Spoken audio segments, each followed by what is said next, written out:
चिड़ी चोंच भर ले गई, नदी न घट्यो नीर, दान दिए धन घटे नहीं, यूं कह रहे साहब कबीर।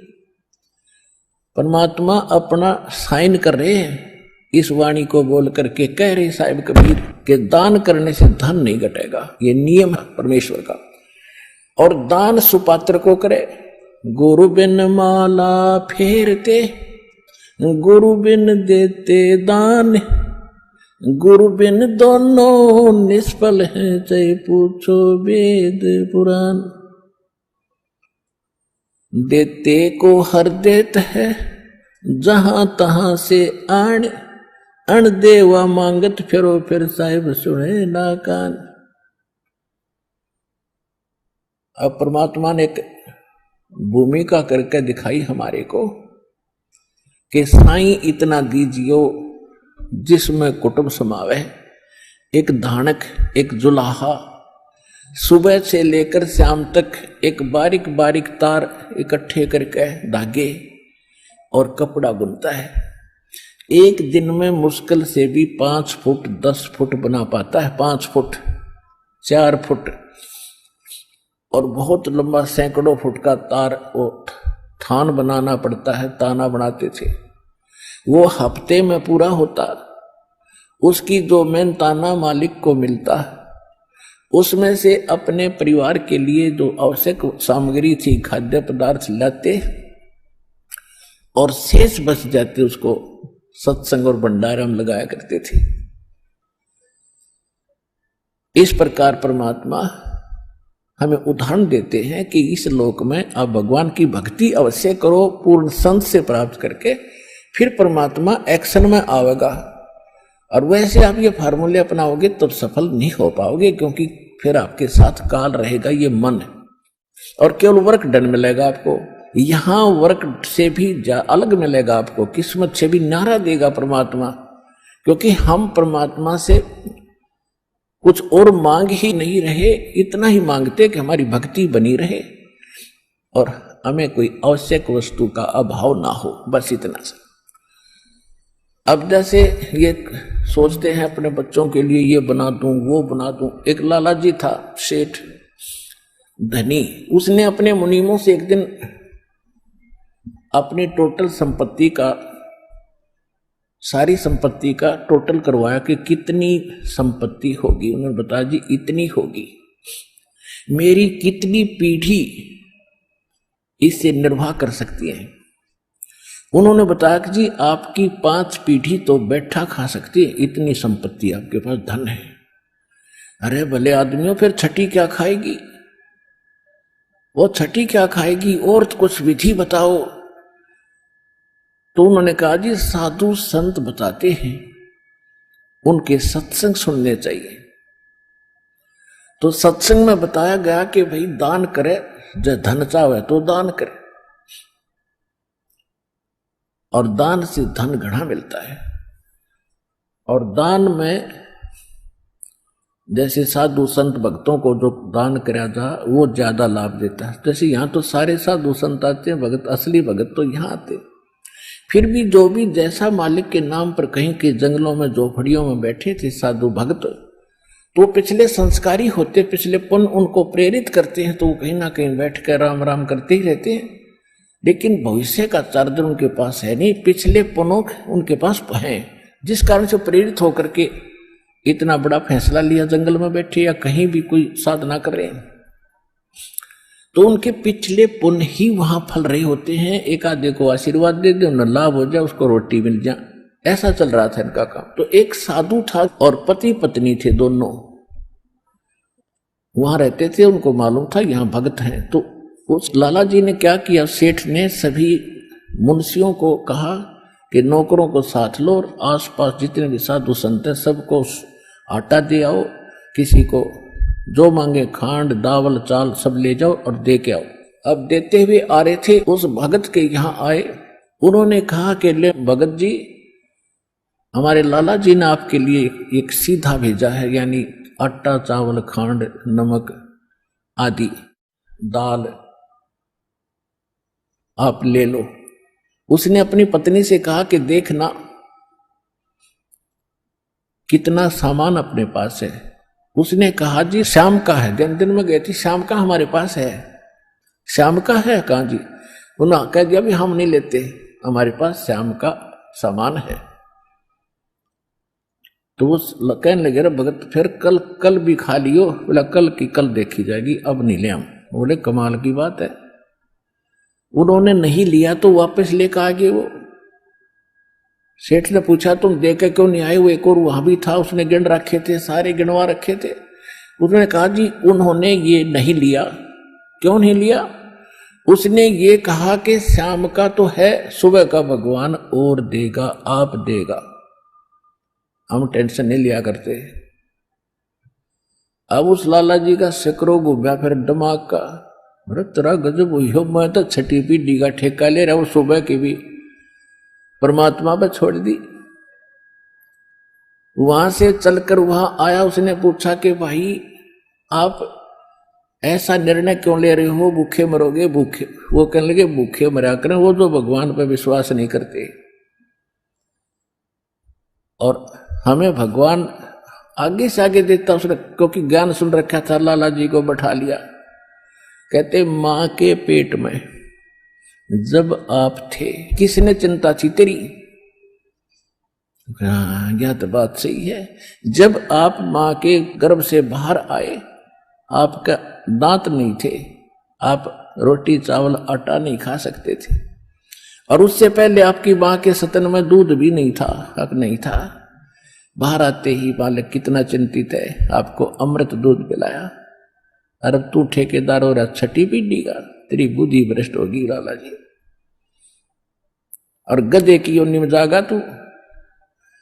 तेने बोला जी के करूं मैं तो मेरे गया के करूं, कोड इकट्ठा कर लिया तने, पाप का भागी तू होकर खाएंगी तेरी पीढ़ी। वो अपनी किस्मत साथ लेकर आएंगी, तेरे भरोसे नहीं है। अब क्या करूं मैं तो मेरे गया पे। बोला इसने बांट दे, धर्म कर दे, तेरी जान बचेगी। तब उस लाला जी ने वो भंडारा शुरू किया, धन भी नहीं बचेगा तेरा। तो कहने का भाव यह है पुण्यात्मा, हम तो बहुत लंबा चौड़ा हिसाब लाए बैठे, हर एक पल का भरोसा नहीं। देखो अंत में आपने इस स्थिति में आना पड़ेगा, और जिस स्पीड पर आप चले इसका कोई अंत नहीं। आज किसी के पास एक प्लाट है और थोड़ा सा जुगाड़ होते तो सोचे एक और लूं, और फिर और जुगाड़ हो गया तो एक और लूं, वहां थोड़ा सा ठीक मिल रहा है, रेट ज्यादा होने वाले हैं, वहां भी दाव लग गया तो 30 चौथा और दूसरे शहर में ले लूं, इतने मृत्यु हो जाएगी। और फिर कुत्ता बने के वहां घूमया करेगा, सैर सपट्टे करता। यह बात आपने याद रखनी पड़ेगी, 101% सत्य है। अब जो आपको दास ने परमात्मा की वाणी सुनाई थी कि सुरपति दुखिया भूपति दुखिया रंक दुखी बपरीति हो। अब सुरपति देवताओं का राजा इंद्र बहुत दुखी, इसका इतिहास पढ़ के देखियो इंद्र का पुराणों में। कहते हैं एक बार एक ऋषि ने इसको श्राप दे दिया इंद्र को, उसका स्वर्ग उजड़ गया और इंद्र मांगता फिर जंगल में धक्के खा रहा। और फिर कभी देखते हो राक्षसों ने चढ़ाई कर दी, देवताओं का राक्षसों का लठबाज रहा है झगड़ा हो रहा है, और मृत्यु के बाद फिर इंद्र गधा बनता, गधा। तो यहां कहते सुरपति दुखिया भूपति, सारी पृथ्वी का राजा भी दुखी, और रंक दुखी बप्रीति हो, निर्धन तो स्वाभाविक दुखी, उस पर सारी आपदाएं आती ही हैं जब तक वो भगवान की शरण में नहीं आता। जब वो परमात्मा की पावर से जुड़ जाता फिर रंक हो और चाहे राजा हो, परमात्मा तो उनको सब अपने हिसाब से डील करेगा। फिर परमात्मा कहते हैं कहे कबीर और सब दुखिया एक संत सुखी मन जीती हो। अब आपने मन जीतना पड़ेगा, आपने मन जीती बनना पड़ेगा। कैसे? जैसे एक रंका और बंका नाम के दो पति पत्नी भगत थे, और परमात्मा आए हुए थे। परमात्मा क्या करते हैं, आपको वेदों से भी प्रमाणित किया है कि जब चाहे कहीं पर भी एक साधु संत रूप बनाकर वो कुछ समय उस क्षेत्र में रहा करके, क्योंकि वहां उनकी कुछ पुण्य आत्मा होती थी, उनको फिर से चार्ज करते थे, ज्ञान सुनाते थे, माया से हटाते थे और भक्ति में जोड़ के उनके पुण्य कर्म बना के वहां अंतर्ध्यान हो जाते थे। और उसी समय नामदेव जी महाराष्ट्र के अंदर नामदेव जी छिप्पी जाति में ये भी प्रकट थे। ये पहले ओम नाम का जाप करते थे।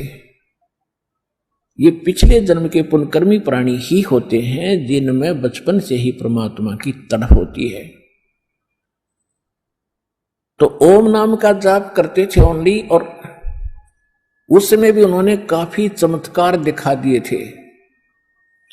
लेकिन फिर परमात्मा आए और उस प्यारी आत्मा को समझाया कि इस ओम से ऊपर एक और मंत्र है।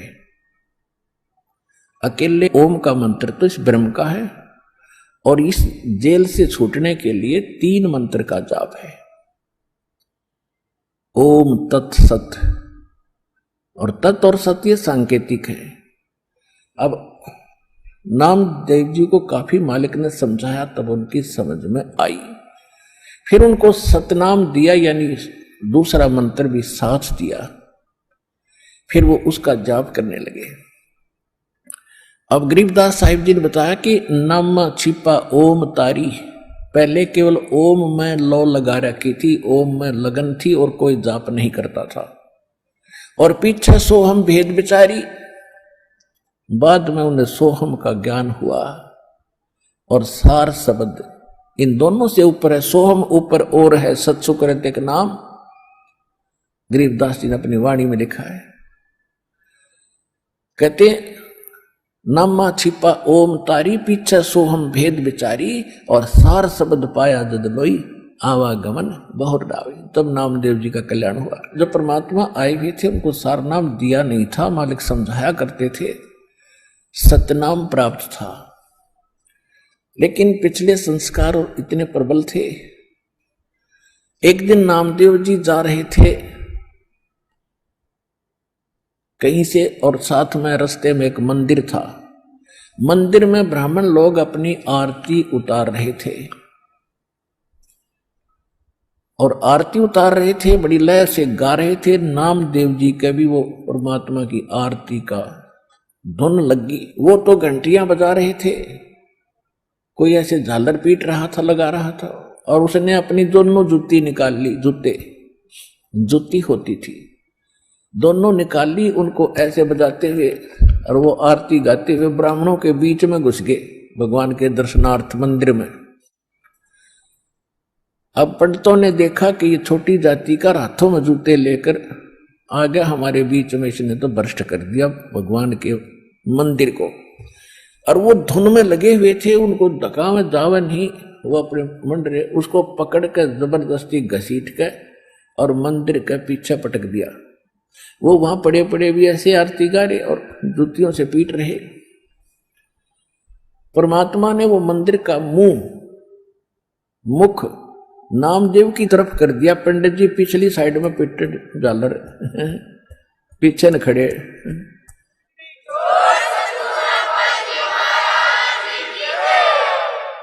अब नामदेव जी चले गए